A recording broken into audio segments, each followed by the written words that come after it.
আমি দুঃখ পাবো তো পাবো কেন, আমি কষ্ট পাবো তো পাবো কেন, আমি আফসোস করবো তো করবো কেন, আমি তো আসার সময় কিছু আনিই নাই, খালি হাতে এনে এসেছি।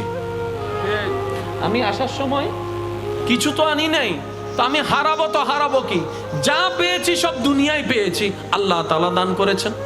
যা হারিয়েছি দুনিয়ায় হারিয়েছি, সুতরাং আমার হলেন আমি টেনশন করতাম। আরে আমি বান্দার চোখ বলে, পেট বলো, হাত বলো, পা বলো, চেহারা বলো, চুল বলো, একটাও তো আমার নয়, সব তো আমার রবের দেওয়া। যেখানে আমি নিজেই আমার নই, এই দুনিয়াতে আমার বলতে আসলে কিছুই নাই, হারানোরও কোনো টেনশন নাই। বলেন সুবহানাল্লাহ। বান্দা যখন নিজের মনের ইচ্ছা দিয়ে রবের উপর ভরসা করে কাজ করতে থাকে, ওই কঠিন কাজও সহজ হয়ে যায়। বলেন সুবহানাল্লাহ। একজন মানুষ সর্বদা আল্লাহর উপর ভরসা রাখতো। সে বলতো আমার কেউ নাই, কিন্তু আমার রব আছে। সুবহানাল্লাহ। জীবনের পরিক্রমায় একটা বিপদে পড়ে একজনের কাছে কিছু টাকা সে ধার নেয় ব্যবসার কাজে।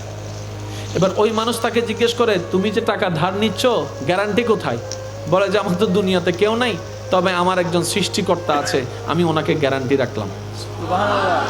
এই কথাটা ইউনিক লেগেছে ওনার কাছে, এত ভালো লেগেছে, উনি বলে যে ঠিক আছে যাও, আমি তোমাকে ওই সৃষ্টিকর্তার গ্যারান্টিতে টাকাটা ধার দিলাম। সুবহানাল্লাহ।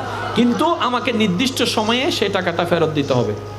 উনি ব্যবসার কাজে, আপনারা জানেন তৎকালীন সময়ে ওই নদী পথে ভ্রমণ করে ব্যবসার কাজে যাওয়া লাগতো, মাসকে মাস চলে যেত। উনি গেলেন ব্যবসার মধ্যে সুন্দর করে ওই ধারের টাকা দিয়ে ব্যবসা করে ভালোই বেনিফিট করলেন, কিন্তু আসার সময় কিছুক্ষণের জন্য উনি সেই জাহাজটা মিস করে ফেললেন। এবার ওইদিকে মানুষটা অপেক্ষা করছে, সেই মানুষটা আসবে, তার পাওনা টাকা তাকে দিবে।